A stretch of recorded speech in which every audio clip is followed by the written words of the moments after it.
கர்த்தரும் இரட்சகருமாகிய இயேசு கிறிஸ்துவின் இனிதான நாமத்தினால Jesus Christ miracle ministry YouTube channel பார்க்குற அனைத்து உள்ளங்களுக்கு நண்பின் வாழ்த்துக்களை தெரிவித்துக் கொள்கிறேன்.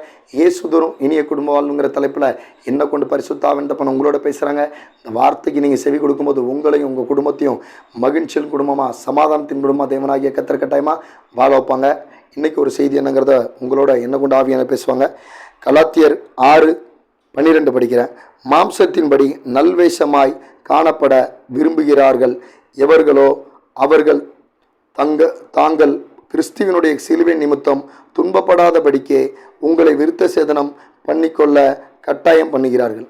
அப்போ பாருங்களேன், அந்த பழைய ஏற்பாட்டில் பார்த்தீங்கன்னா மாம்சத்தின்படி விருத்த சேதனம் பண்ணியிருப்பாங்க. அப்போ மாம்சத்தின்படி விருத்த சேதனம் பண்ணிவிட்டு என்ன செய்வாங்க, இயேசு கிறிஸ்து இப்போ படுற அந்த பாடு ஓத்திரம்லாம் அவங்களுக்கு இருக்காது பழைய ஏற்பாட்டில். இப்போ நம்ம என்ன சொல்லியிருக்கோம், இப்போ நம்ம இருதயத்தில் விருத்த சேதனம் பண்ணியிருக்கோம். அப்போ இருதயத்தில் விருத்த சேதனம் பண்ணி என்ன சொல்லுது, பிதா குமாரன் பரிசுத்தாவனத்தில் நம்ம முங்கி ஞானஸ்தானம் எடுத்திருக்கோம்.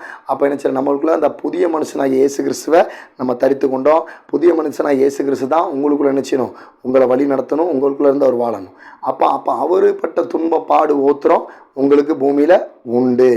அப்போ என்னது, இந்த பிதா குமாரன் பரிசுத்த ஞானஸ்தானம் எடுத்து அவங்க இருதயத்தில் விருத்த சேதனம் இருதயத்தை பரிசுத்தமாக வச்சு வாழ்கிறவங்களுக்கு என்னது, அந்த சிலுவையினுடைய பாடு ஓத்திரம் கிறிஸ்தவ பிள்ளைங்களுக்கு உண்டு அப்படின்னு தான் பவுல் சொல்கிறார்.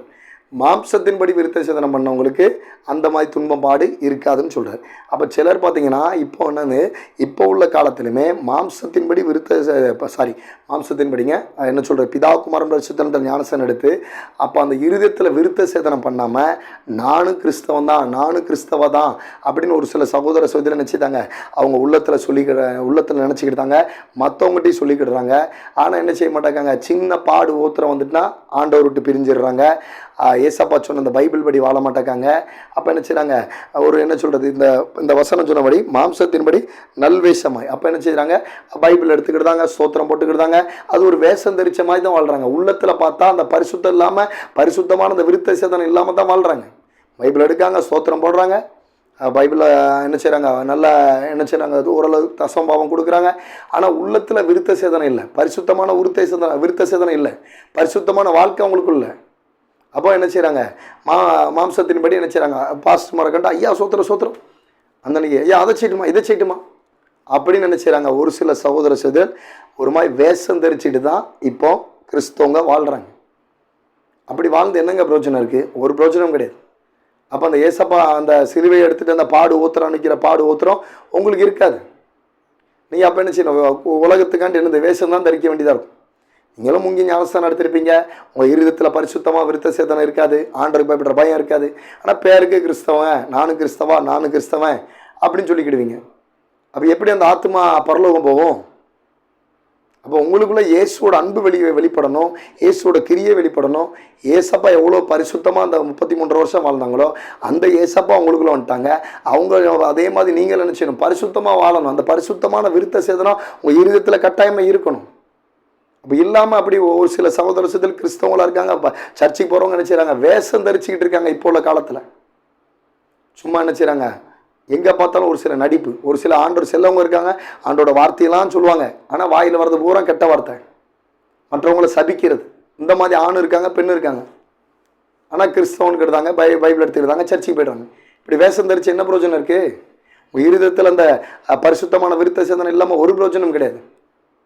அதனால் நினச்சிங்க, இன்றைக்கி ஆண்டவர்கிட்ட ஒப்புரவாகி ஆண்டவரே நான் முங்கி ஞானஸ்தானம் எடுத்துட்டேன், ஆண்டவரே நான் உங்களுக்குள்ளே நீங்கள் எனக்குள்ளே பிறந்திருக்கீங்க, ஆனால் நான் இருதயத்தில் பரிசுத்தம் இல்லாமல் நான் வாழ்ந்துட்டப்பா, இன்றைக்கி என்னை மன்னிங்கப்பா, என்னை மன்னிச்சு உங்கள் கல்வாரி சிந்த ரத்தத்தில் கழுவுங்க ஐசப்பா, நீங்கள் உலகத்தில் பாடு ஓத்திரம் உண்டுன்றிருக்கீங்க, அதனால் நானும் உங்கள் பிள்ளையாக பிறந்திருக்கேன், அதனால் நான் உங்களுக்கு நீங்கள் பாடு ஊத்துறான்னு வச்சு போல அந்த பாடு ஊத்திரத்தை நானும் அனுபவிக்கேன்ப்பா, உலகத்தில் பாடு ஊத்திரம் நானும் அனுபவிக்கேன், என் கூட அந்த பாடு ஊத்திரத்தை அந்த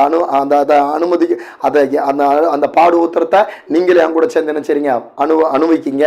அதனால எனக்கு அந்த பாடு ஊத்திரத்து நிமித்தம் எனக்கு ஜெயம் கொடுத்த தேவன் தான் என்னோட இருக்கீங்க அப்படிங்கிற விசுவாசத்தோட அந்த பாடு ஊத்திரம், உலகத்தில் பாடு ஊத்திரத்தை விசுவாசத்தோட என்ன செய்யுங்க, நீங்கள் அதை சகிக்க ஆண்டவர் உங்களோட அந்த பாடு ஊத்திரத்தை அனுபவிக்காரு அப்படிங்கிற உணர்வோட இருங்க.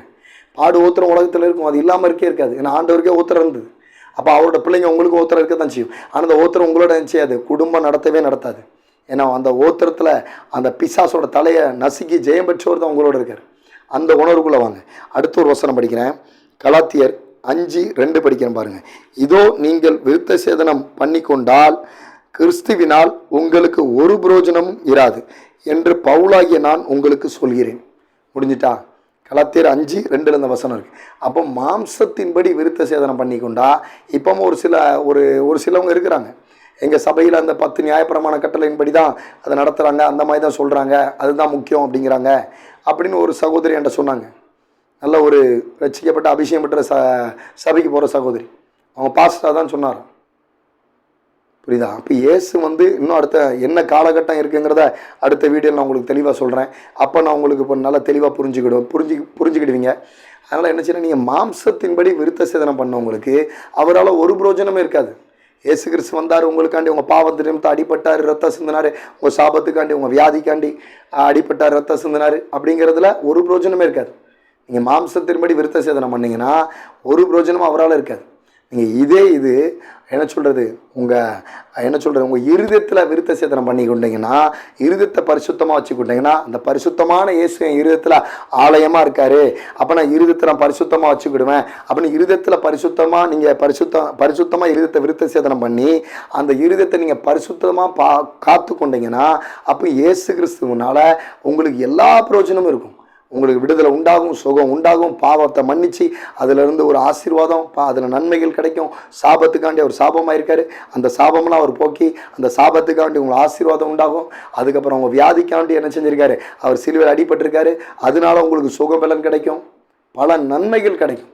அப்போ நீங்கள் என்ன செய்யணும், உங்கள் இருதயத்தில் விருத்த சேதனம் பண்ணி கொண்டாதான் உங்களுக்கு அவரால் எல்லா நன்மைகளும், எல்லா ஜெயமும், எல்லா ஆசீர்வாதமும், எல்லா சுகபலமும் உங்களுக்கு கிடைக்கும்.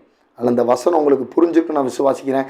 அதனால் நீங்கள் எல்லாருமே இப்போ கிருபையின் காலத்தில் தான் ரட்சிக்கப்பட்டிருக்கோம். அதனால் என்ன செய்யுங்க, உலகத்துக்காண்டி ஒத்த வேஷம் தெரிக்காமல் இருதயத்தில் பரிசுத்தம் பண்ணிக்கொண்டு, அதுக்கப்புறம் என்ன செய்யுங்க, அந்த இருதயத்தில் பரிசுத்தம் பண்ணிக்கிட்டு இருதயத்தில் விருத்த சேதனம் பண்ணிக்கொண்டு, அப்புறம் என்ன செய்யுங்க, அவரால் இயேசு கிறிஸ்துனால் கிடைக்கக்கூடிய எல்லா நன்மைகளும் பெற்றுக்கொண்டு, எல்லா ஆசீர்வாதத்தையும் பெற்றுக்கொண்டு, பாவ மன்னிப்புங்கிற அவரோட கல்வாரி சிலுவையில் ரத்தத்தில் பாவ மன்னிப்பை பெற்றுக்கொண்டு பரிசுத்தமாக நீங்கள் என்ன செய்யுங்க, வாழுங்க. கர்த்தர் தாமே உங்களை ஆசீர்வதிக்கட்டும். கர்த்தர் உங்களை எல்லாத்தையும் மேன்மைப்படுத்தட்டும். நீங்கள் ஆசீர்வாதமும் ஜெயமாகவும் சுகமாகவும் பலமாக வாழ கர்த்தரா இயேசு கிறிஸ்து நாமத்தில் உங்களை மனதார வாழ்த்துக்கிறேன். கர்த்தர் தாமே இந்த வார்த்தையின் மூடி உங்களோடு பேசியிருப்பார்னு விசுவாசிக்கிறேன். நீங்கள் கர்த்தரால் ஆசீர்வதிக்கப்பட்ட தேவ ஜனங்கள்.